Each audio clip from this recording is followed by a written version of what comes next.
이게 박 전 대통령 같은 경우 정말 주변에 사람이 최순실마저도 믿을 사람이 아니었다는 생각이 어제 들더라고요. 어떤 의미에서요? 이게 가장 쉽게 박 전 대통령 입장에서 유일하게 풀어나갈 수 있는 건 결국에 최순실이 자기가 덮어쓰는 거거든요. 가져가는 거거든요. 최순실도 그럴 수는 없죠. 지금. 아니 왜 그렇게까지 40년을 옆에서 자기 스스로 특별한 인연이라고 했고 그렇다고 하더라도 대신 형을 살 수는 없죠. 아니 대신 살아나는 게 아니라 어차피 최순실은 벗어나기 어렵잖아요 지금 상황은. 그렇다 하더라도 형량을 조금이라도 줄이고 싶죠. 사람이니까. 내가 주도적으로 했다라고만 하면 될 거 아니야. 어차피 공범이니까. 둘 다 안 했다고 하는 거죠 지금. 그러면 답이 안 나오죠. 그럼 중형을 갈 수밖에 없잖아요. 둘 다 알잖아. 중형인 거죠 지금. 딜레마인 거죠 지금. 그러니까 오늘 아침에 한 언론사에서 이제 안종범 수석의 56건 수첩 중에 두 번째로 뽑아냈던 39건 수첩을 입수를 해가지고 그 내용을 또 공개를 했더라고요. 네. 그걸 보면 안종범 수석에 얼마만큼이나 박 전 대통령이 삼성도 그렇고 정말 빙상 승마 정유라와 관련된 부분을 정말 꼼꼼하게 적어놨더라고요. 실록이에요, 실록. 그러니까 네. 그게 결국에는 이재용 부회장의 영장을 그걸로 인해서 떨어졌다는 게 명확해 보이는데 똑같은 얘기가 박 전 대통령 그대로 적용될 수밖에 없거든요. 네. 그런 상황에서 왜 이렇게까지밖에 못 막느냐? 왜 안종범 수석 같은 경우 다른 재판에서 이미 다른 변호인들한테 다 입수해서 봤을 거라고요. 유영하 그렇죠. 변호사도 알 거 아니에요. 왜 내가 화를 내고 있지? 그건 모르겠습니다. 이렇게 변호인으로서, 그러니까 소위 변호사로서 전문가적인 관점에서 봤을 때 너무 답답한 피의자인 거죠, 지금. 그렇죠. 네. 그래서 돌파구가 뭐 있을까? 지금까지는 제가 보기에는 없어요. 이렇게 해가지고는 어떻게 합니까? 그냥 제가 보기에는 검찰이 너무너무 유리한 상황이에요.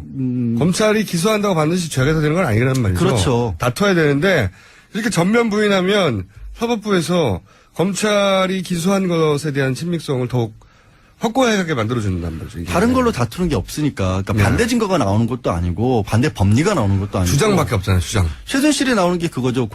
서로 이제 공모를 했다라고 하는데 우리가 짰다는 증거를 대봐라. 이런 식으로 나오고 있거든요. 그래서 재판에서 박근혜 전 대통령도 증인으로 불러달라. 이런 얘기를 하고 있는데 그 짰다라는 게 누가 서로 나와서 안 짰다고 말하는 걸. 그러니까. 그게 증거가 되나요? 그게 말이 안 되는 얘기인데 그런 거밖에 안 나오고 있다는 거예요. 너무 답답해요. 그러니까 상황 인식을 못 하고 있다는 거고. 네.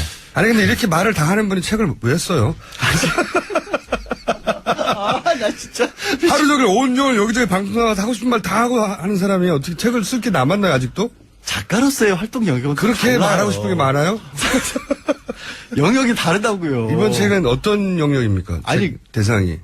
아동 아니 제목 말고. 제목 말고 네. 동화책이에요. 동화책. 동화책? 동화 작가예요. 정신세계에는 맞겠군요. 본인의 정신세계에는. 아니 동화책을. 순수하니까. 거의 이제 어른이 있는 동화책입니까? 아니면 진짜 어린이를. 진짜 어린이를 대상으로 하는. 어린이들을 위해서. 그러니까 어린이의 눈높이에 맞춰서 어린이가 이런 걸 좋아하지 않을까 하는 동화를 쓴 거예요? 그렇죠. 절대 안 팔리겠네요. 왜 또? 종편에서 이렇게 험악한 얘기를 하는 분이 애들한테 동화를 써가지고 어떻게 잘 팔립니까 그게? 제가 마음이 순수하다는 걸 아직도 말도 못 안 되는 느끼세요. 책이네요. 근데 하려던 얘기가 있었는데 지금 이게 정말 황당한 얘기긴 한데 박 전 대통령의 그런 상황을 깰 수 있는 실현 가능성은 없지만 한 가지 방법이 돌파구가 하나 있어요? 돌파가 네. 유일한 게 있어요. 뭡니까? 사실 독방에서 합방을 시켜야 돼요.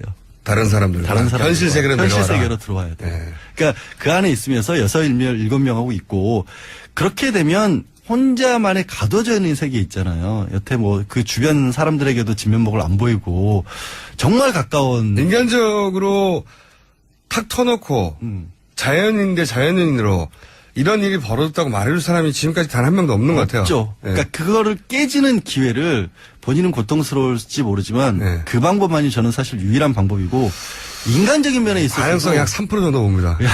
그렇다 하더라도 그렇게 될 가능성은. 그래도 그거밖에 없어 보여요. 그러니까 이게 뭐 지금 재판을 받는 과정이어서건 아니면 앞으로 형벌을 만약에 유죄를 받는다라고 하면 형벌을 받는 과정에서건 인간으로서 제대로 본인의 어떤 문제를 깨달을 수 있는 유일한 기회는 그나마 다른 사람들과 섞여 있으면서 생활하는 방법밖에 없을 것이다. 근데 그게 하필 굉장히 특성 공간인데 그게 되겠어요? 그게 좀 일상 공간도 어렵죠. 아니고.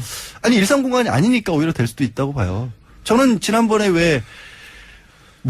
그 땅콩 회항 사건 때 네. 그 사람은 같이 있었잖아요. 네. 같이 있었으면서 생각보다 많은 걸 깨달았다. 얼마만큼이나 될지는 모르겠지만 그럴 수 있다고 그럴 봅니다. 수 있다라고 봐요. 근데 저는. 그 경우보다 더 극단적인 경우잖아요. 그분이야, 물론 재벌이고, 만나는 사람도 제약이 있었겠지만, 인간적인 관계를 유지하고 있었을 거 아니에요. 다른 그렇죠. 사람들. 어느 친구도 정도는. 있고. 근데 이 경우는 그것도 없는 거거든요. 그게 참 안타까운 자연인으로서는 굉장히 기구한 삶이고, 그리고 비정상적인 삶이죠, 사실. 이게 바뀌어야 되는데 변호인단에 할 일이 없어요. 이렇게 안 바뀌면. 지금 상황에서는 어느 정도 받아들일 부분이 나와야 우리가 뭐를 다투겠다, 뭐는 인정하자 이렇게 가는데 태도가 안 바뀐다는 변호사 거예요. 업계에서의 그 중평은 어떻습니까? 그러니까 이런 상황, 이런 상황에서 섭외가 들어왔을 때. 섭외가 들어왔을 때, 네. 그러니까 말씀드린 것처럼 바뀌어야 우리도 작전을 짜볼 수가 있는데 이 지금의 태도를 그대로 유지하는 상태에서는 의미가 없다 들어가는 게. 뭐 할 게 없잖아요. 할 수 있는 게 없잖아요. 다 부인하고 있는데. 그러니까 다 부인하면 뻔하거든요, 결과는. 굉장히 안 좋죠. 사실 네. 가장 큰 부분이 뇌물죄 같은 경우는 법리가 복잡하기 때문에 어떻게든지 한번 싸울 만하다라는 생각을 가질 분이 나타날 법도 하거든요. 그리고 네. 이게 뭐 좋다 나쁘다를 떠나서 변호사로서는 어마어마한 일이긴 해요. 전직 그렇죠. 대통령을 변호를 한다는 이렇게 큰 사건에서 그렇죠. 법리적으로 어디서 다툴 것인가. 그러니까 박근혜 전 대통령에 대한 정치적 지지 여부나 호불호를 다 떠나서 예전에 그 대우가 청산되는 과정에서 세계적인 회계 회사들이 네. 그 경험을 쌓으려고 뭐 돈 안 받고도 하겠다고 많이 덤볐었거든요. 그런 일을 그것처럼 해볼 수 있는 경우가 없으니까. 그렇죠. 그것처럼 이렇게 큰 사건에서 변호인 입장에서는 법리적으로 어떻게 방어할 것인가를 구상해 볼 수 있죠. 겪는 것 자체가 큰 경험인데 문제는 그 기회를 아예 안 주는 게 저는 이제 서영희 변호사가 직접적으로 맞는다기보다 일단 옳게고 여성이고 하기 때문에 특별 접견을 하게 되면 하루 종일 만날 수가 있잖아요. 게다가 그래서 여러 이제 가지 얘기 들을 수 여성 있고. 변호인이고 가족이어서 하지 다른 사람한테는 못했던 얘기를 할 수 있잖아요. 그렇죠. 그런 것들을 네. 기대를 해서 서영희 변호사가 들어가면 이게 신호탄이 될 수 있다라고 생각을 했는데 접견도 못한 것 같아요. 만나지도 못한 것 같아서 지금 한 20분 내외 정도만 구치소 안에 들어갔다 나온 유영아 변호사 외에는 안 만난다잖아요. 유영아 변호사하고 윤전치 행정관 두 사람을 그분은 이렇게 변호사가 찍어서 아니니까. 변호사도 아닌데 하여튼 네. 오빠라지를 시키고 있다고 하니까 그 부분이 전략의 변화가 전혀 없다. 검찰로서 굉장히 답답한 상황일 것이다라고 보이고요. 어제 수사 같은 경우는 뭐 다들 언론에도 많이 나왔지만 뭐 수사실을 따로 만들어가지고 원래 직원들이 사용하던 공간을 개조를 해서 식상만 있으면 되니까 식사하고 노트북만 있으면 되니까. 네.